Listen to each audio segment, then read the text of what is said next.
Welcome to the Much More Than Medicare channel. In today's video, we've got a revamped MaximizeYourMedicare.com with important features that you may not have known existed.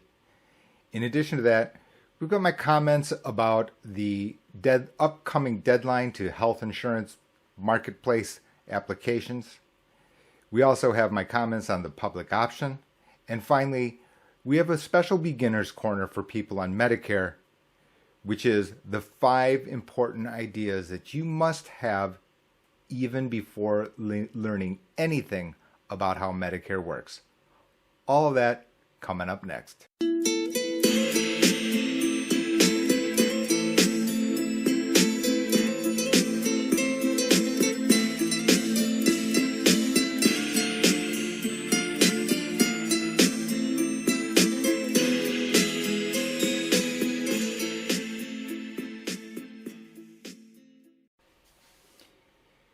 I've known some changes need to be made, and we've made them. So this is the website for the book, MaximizeYourMedicare.com. They're showing on your screen, also in the text in the description. So what we've done here is we've pointed out, highlighted the other things that revolve around Medicare, because there are a lot of moving parts. I get all of that. Yes, it's much more than a simple guide. That's why I call the channel Much More Than Medicare, because the fact of the matter is inside there builds a logic of how to look through a lot of different financial topics so that you can focus in on the signal and not be distracted by a bunch of noise, including here on YouTube, by the way. But let's keep continuing. Yes, experts about the book said about the book.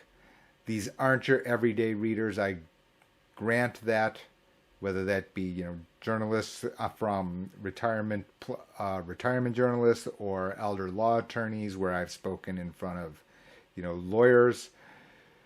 It's more about this section here, which is that I reformatted the site.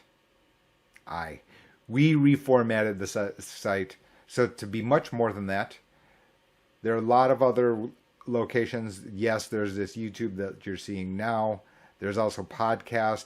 There are questions you can ask me directly. We'll go to that page in a few moments. Importantly here, someone remarked to me, Jay, it's not clear to me that you can actually provide private guidance. That section's here. Okay. The reality is that while I do that, I also recognize the fact that lots of you out there, you're never going to call. You're just not. You don't like financial people. You think I'm a snake oil salesperson. You don't want to get a phone call, even though I'm never going to share your information, contact information. I've got regulations around me. That would be a very bad idea for me to be sharing your private information with anyone. Very bad. Anyway, some of you are not convinced. We live in a skeptical society. I get it. So thus the free resources. It is important to stay up to date. We're going to get into, kind of my 5 top hints even before learning a single thing about Medicare. We'll get to that in a moment. One of them is going to be about staying up to date. Yes, what clients say. People have said nice things. Thank you very much. And a contact form. So let's go to the other sections, because here, importantly, is something called Medicare Info. We don't need to see this ad. So here it is, right? All of those publicly available grids about what gets paid for, what doesn't. It sits here. In addition, Medigap coverage sits here. This you can find in other sources. Here I just kind of consolidated it into one spot for you. Importantly is down here where there's other information. Sometimes when you enroll in Medicare, we've got these other steps. You can enroll online. Sometimes there are additional forms. Sometimes those forms need to back out, and maybe you're going to cancel your Medicare. Maybe you want to see the official government documents about, Medicare and you, whether that be about choosing a Medigap policy. All of that's consolidated here for you, all of it. And there's even more, which is you can see that, let's just see if this is going to actually bring up the site correctly. I think it is. So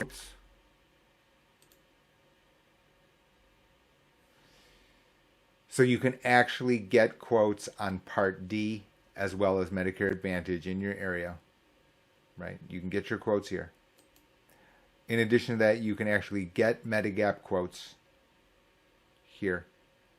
And finally, if you're here, the reason I included the pre-65 individual health insurance link is because I realize that, there are, for example, married couples. It's an important, subtle, but very, very important. When a married couple comes to me, I don't end up asking about the person who is turning Medicare eligible. I end up focusing on the person who's not on Medicare. It's a higher cost. The sticker price is higher for insurance pre-Medicare. You know this, 64-year-old person versus a 65-year-old person, right? 65-year-old on Medicare, far less expensive, lower premiums, superior coverage. Crazy people write books about it. 64, 63 spouse, this person becomes the determinant of the financial outcome of the household. In addition to that, that's been modified some to a large degree as a result of the ARP, American Rescue Plan. Biden Care is what I've called it. Only about 10 videos over the past few months I've been highlighting this. Why? Because it shifts the financial outcome for the household. And my focus here on all of your retirement planning is basically one of those dominoes. It starts here at healthcare cost planning. I can't reiterate that enough. When people come to me for comprehensive financial planning services, right, where I see and look at every component, every segment, where I do that, I start at healthcare cost planning. I start there. There are, of course, other questions. We get questions about dental and vision down here. You can get your quotes over here. I just thought to highlight these extra resources that exist here on MaximizeYourMedicare.com. Of course, you can get your Medicare enrollment guidance from me, from us here. Many cases I'm going to do it myself. Tell you what I'm going to do. You're here on the YouTube channel. You already know I exist there. Some stuff about me that, I don't really highlight. Okay? It's really to just attach your common sense to kind of demystify, turn down the temperature on all the amount of crossfire, right and wrong. The only goal is for you to find your best solution. It's why I wrote Maximize Your Medicare, because people get confused by the noise. MaximizeYourMedicare.com is reformatted now. Please check it out.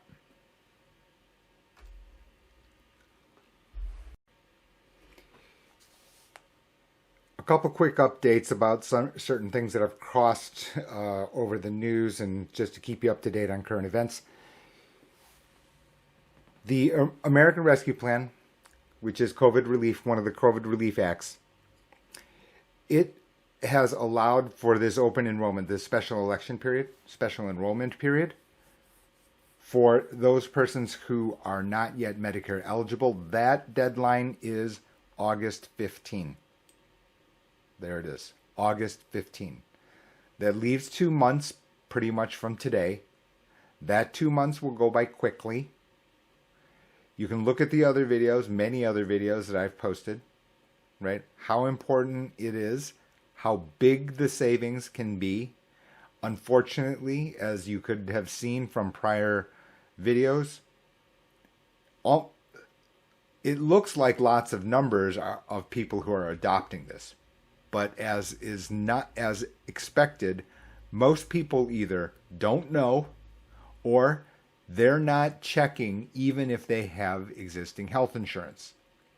So this is a very important fact, which is that if you are already getting the subsidy, already getting the advanced premium tax credit, you may get a bigger one. Now, I don't usually give financial advice. However, I just ask you to use your common sense. Would you rather get the lower premium with certainty today, or would you wait all the way until you file for taxes and hope for a bigger tax refund? Maybe, 12 months from today? Something like that. I'm going to leave that to the consumer to decide. That all said, in addition to these lower rates, the fact of the matter is that if you have had a non-marketplace plan, you can move to the marketplace. And this is a very important thing. So let's just say, for example, you're 28 years old and you made enough money that you don't get a subsidy prior to the act. It can be the case that you now qualify for financial assistance, but you'd have to move to this website or your state-specific website. It's important because it's subtle, but it is notable, which is that while you can get the tax credit, you may be able to get the tax credit, I should say.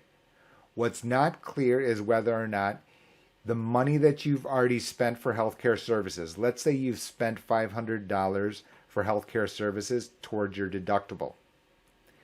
You will have to be very careful in examining whether or not you get this $500 credit.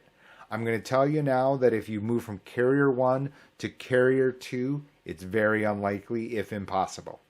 However, even within the same carrier, you may or may not be able to get credit for this $500 that you've used year to date. I like to tell people, and not that everyone's listening, right? Which is that I tell persons there are reasons that you want to put up with an expert like me. And that is just a small example, right? In other words, I'm sharing information with you and details with you, hopefully at a level that you can see doesn't exist in other videos. Please like and subscribe to the channel. But the reality is that actually assisting across the finish line is an entirely another step. I've not posted videos about how to fill out the application. There's a reason for that. And the reason for that is that every person's different. Every last detail is different. Somebody's going to overgeneralize and they're going to throw rocks at me because, I'm the one to blame. That's just our society. No, thank you. And in addition to that, I've got licenses and all these letters after my name to defend, to protect. Okay? And you can understand that. And you can certainly understand the idea that someone is going to take the facts and the information that I say, and if too granular, what ends up happening is someone's going to distort it, someone's going to misunderstand it.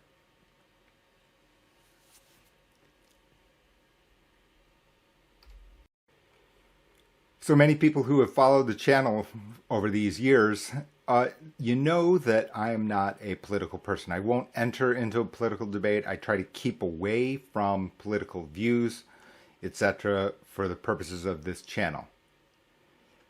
I've got my own views, of course, but it's too distracting, and the fact of the matter is the grace of Medicare, health insurance, these are financial contracts. There's nowhere on any of these applications where they're asking you your political affiliation. However, today what I'm going to do is take a look at this particular component of Biden's healthcare proposals, because he's looking to possibly change the health insurance markets in a very fundamental way, which includes something that is called the public option. And you can see here by the headline of this particular article, which comes from CNBC, key Democrats aim to craft a healthcare public option bill as Biden excludes it from recovery plans. And this is going to be a very short segment because this is going to be a pretty terse commentary here, which is while the first part of this byline or headline, I guess it's called, says that they're going to try to create a healthcare public option bill, Biden excludes it from recovery plans.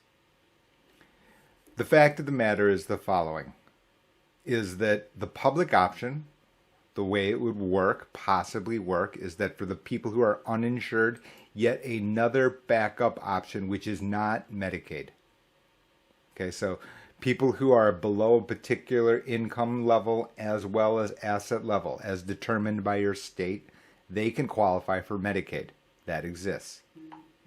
However, though, there are people at different income and asset levels that do not qualify for Medicaid, yet are still uninsured. This has been the point of the ARP, the Affordable Care Act. For those persons where health insurance is still unaffordable, a public option would introduce another layer just above Medicaid. Okay? And for those persons, this would be at a lower price. Now, this is, in theory, a maybe. A maybe. What I'm questioning here, what my question has always been from the time that the Democrats were trying to vie for the Democratic nomination, is whether or not this is actually operationally feasible. Okay, so we've got political problems, issues, debates, fragmentation. You can see, you don't have to be up on current events to understand we have a fragmented country. One of those is what role the government should play in our healthcare system, healthcare delivery system, and to what degree should it be intervening in health insurance markets. We'll get to that fundamental distinction soon. The main thing here is that even if you got everyone on the same page about the government's role in the healthcare system, you need cooperation of other parties. Who are they? Doctors, hospitals, pharmaceuticals, insurance companies. Just 4. There are more. Don't be, offended if I haven't named you. If you're, a person who works at a skilled nursing facility care location. What I'm really saying here, though, is that the public option, you've got to get the buy-in, not necessarily from pharmaceuticals because they can be wrapped inside, but the real question is doctor, hospital, insurance company. The doctors and hospitals will be accepting a rate under this public option insurance. They're unlikely to like the rate that they would get.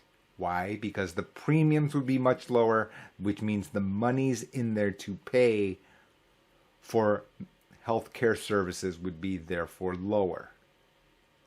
I can tell you this is why you have doctors and certain hospitals not accepting Medicaid. Most hospitals accept Medicaid. There are a few that don't, and I've seen them. In addition, so if you can't get them to accept Medicaid, you're very unlikely to want to have those persons accept the public option. Now, can I be wrong there? Yeah, I could be wrong, right? I mean, there could be some wave of doctors who say, look, we should accept anybody with any insurance whatsoever, period. Even if it's the public option at the lower rate, it's still better than uninsured. That would be true. That'd be true. Whether or not they would actually like it and endorse this, the mechanics, though, is different. The second layer of issues, operational issues, becomes that of the insurance companies.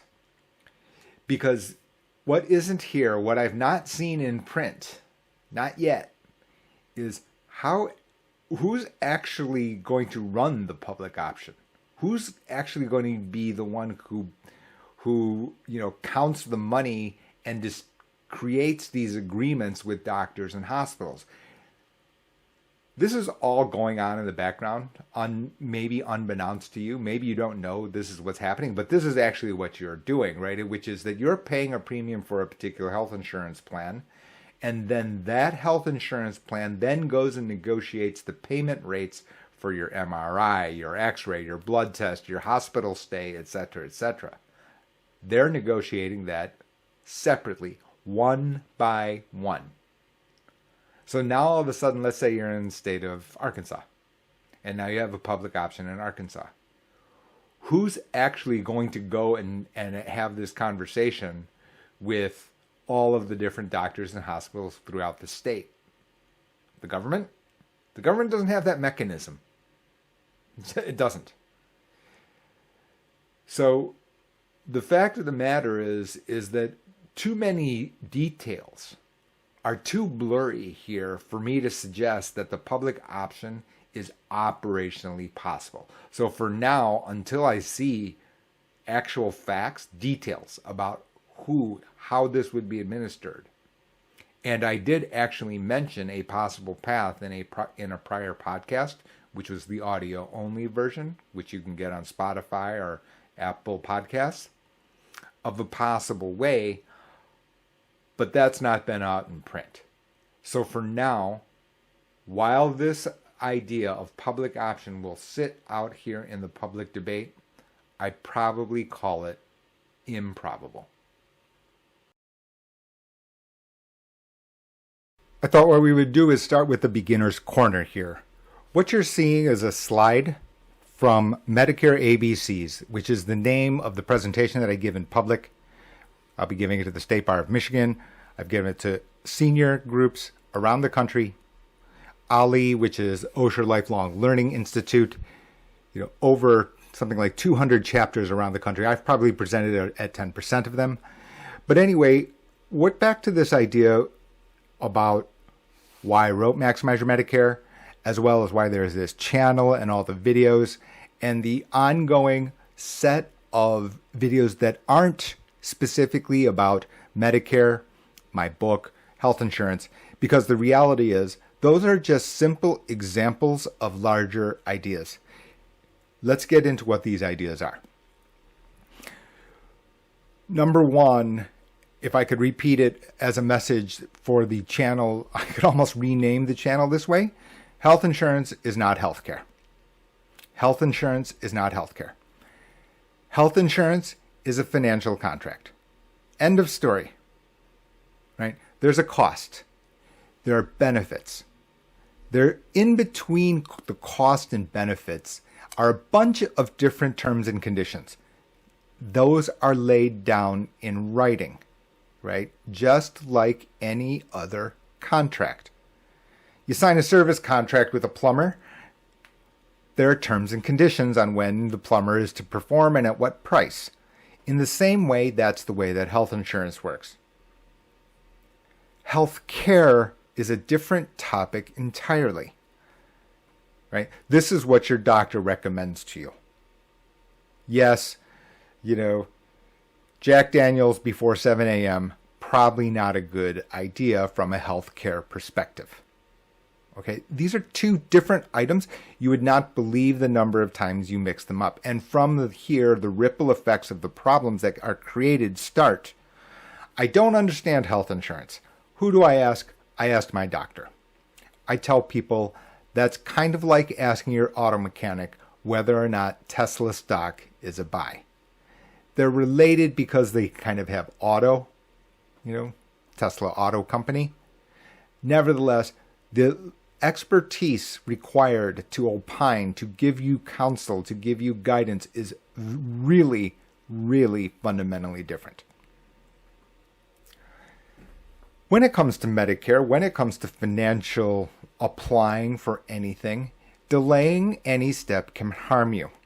In other words, I always tell persons for Medicare, right, that the original 3 months prior to the month that you turn 65 is your first enrollment date. That's the first day that you can approach Social Security Administration and apply for coverage to begin in 3 months.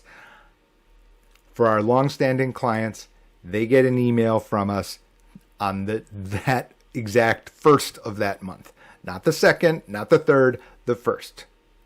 And the simple reason is red tape, right? The number of errors that can occur, pretty long. You could fill out the form wrong. You could be locked out of your SSA.gov account. You could go into Social Security Administration, but the wait list is long to get an appointment.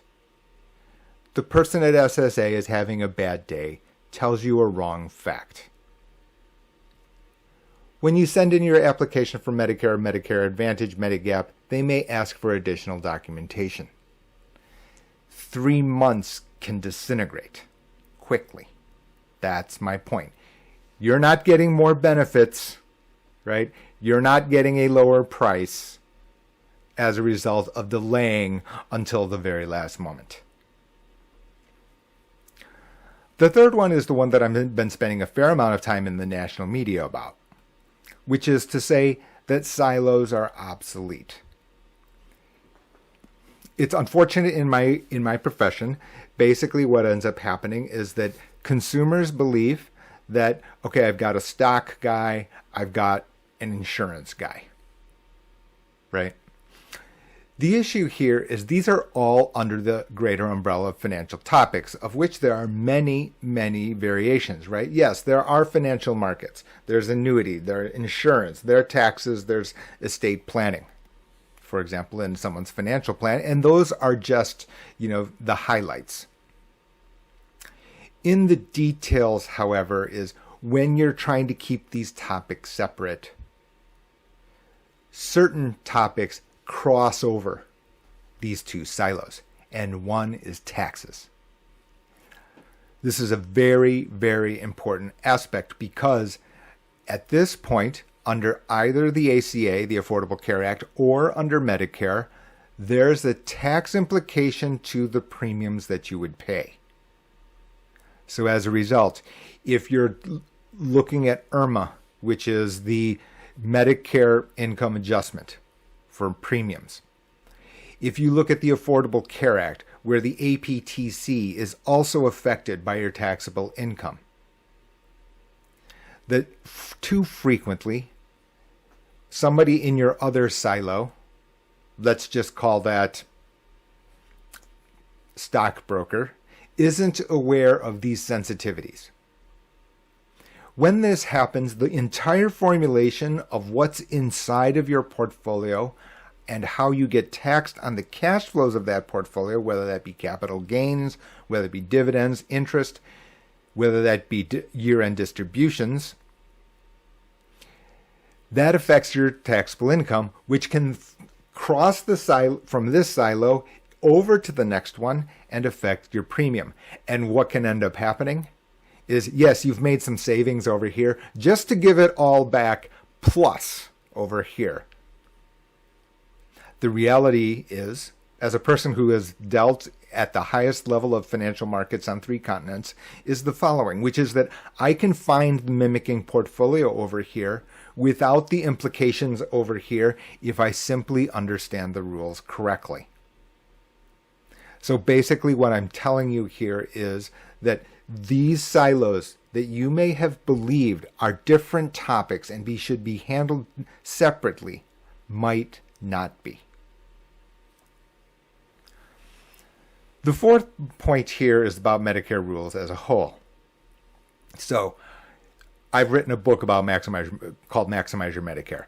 I've appeared in all of these different locations. I can tell you that basically nobody fully understands the rules. I get called by attorneys to when there's a very complicated situation to try to explain them to that person, to the attorney, so that they can explain it to their clients. That said, once I don't want to be a Debbie Downer, I guess David Downer, right? Which is that once you get beyond the rules, what drops out is the fact that the rules are actually in your favor for the most part. There are side doors, that extra exceptions that can actually give you enhanced flexibility. States may independently grant extra rights. And finally, you've got a very competitive world. There's 62 million, 63 million, 65 million, depending on who you ask. I haven't looked at the latest statistic. There are that many people who are currently Medicare eligible. What does that mean? That means the sellers, insurance companies, know this. This is a publicly known fact. They also understand that it's highly competitive. They're fighting aggressively to win your business. For that reason, I'm telling you that combination of facts, that the rules are in your favor and that there's competition in your favor, that what actually drops out is in the buyer's favor as long as you understand the rules as they come. The last one here is one that, runs against human nature. And I understand all that, right? Which is that even if you're enrolled, you cannot set it and forget it. And this crosses a number of different financial topics. For example, in life insurance, what happens is, let's say you bought a life insurance policy which you believe to be a universal life insurance policy, which has a guaranteed lifetime, extension. A rider is what it's called. That's all well and good, but in 5 years' time, let's say interest rates have not moved in a particular way as projected, and also in 5 years' time, you've stayed Mr. Perfect or Miss Perfect, meaning no health situation. Time has passed. What would this do? When you couple that with, again, intense competition, what you can have is the fact that your insurance policy that you bought 10 years ago can be obsolete. In Medicare, in health insurance, it's even more dramatic. Why is that? The reason is the price resetting mechanism is annual, period. Medicare Advantage, Part D, which is standalone prescription plan. Every contract switches every year. There's no getting around it. When you add the fact that the competitors are competing this aggressively, you can have extra benefits. You could have a particular benefit which fits you best. It could even be an ancillary benefit. For example, let's just call it hearing aid assistance. Right? It can be a very high cost item. Two competitors so close, except for this competitor has a slightly better hearing aid benefit. That may be the reason to switch, that alone. And this is a multiple $100, over $1,000 a year. It gets more dramatic, for example, if your prescription list changes. I can just tell you right now that when someone comes to me, when they've set it and forget it for 5 years, and I see the plan that they had 5 years ago, and they still have it today, it's almost a slam dunk that you've got an obsolete plan. And what's been left on the table isn't going to be $10 a year. It's going to be in the multiple thousands of dollars a year difference. This is just an example of the slide, and I've gone slowly here today. I'd have to go much quicker when we go into in live. These slides and the overall Medicare ABCs is available for replay on gh2unfiltered.com. It's a subscription site. I'll send you a copy of Maximize Your Medicare for free anywhere in the lower 48 states. You can see my entire presentation, and here's to give you an idea on where it goes. Medicare ABCs covers this entire amount. We're working on it now.